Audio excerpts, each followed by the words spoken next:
মোড়লের অসুখ। বিছানায় শুয়ে ছটফট করছে। কবিরাজ মোড়লের নাড়ি পরীক্ষা করছে। মোড়লের আত্মীয় হাসু মিয়া আর মোড়লের বিশ্বাসী চাকর রহমত আলী অসুখ নিয়ে কথা বলছে। রহমত, ও রহমত আলী, শুনছি, ভেতরে এসো।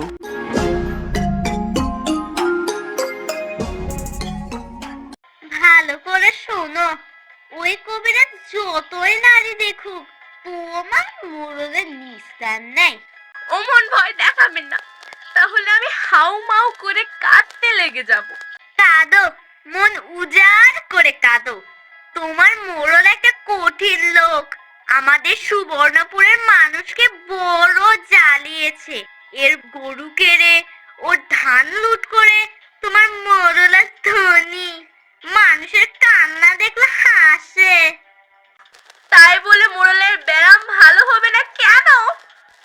হবেই না তো, মোড়ল যে অত্যাচারী পাপী। মনের মধ্যে অশান্তি থাকলে ওষুধে কাজ হয় না। দেখে নিও মোড়ল মরবে। আর আজে বাজে কথা বলবেন না, আপনি বাড়ি যান। এত কোলাহল করো না, আমি রোগীর নাড়ি পরীক্ষা করছি। ও কবিরাজ, নারী কি বলছে? মোড়ল বাঁচবে তো?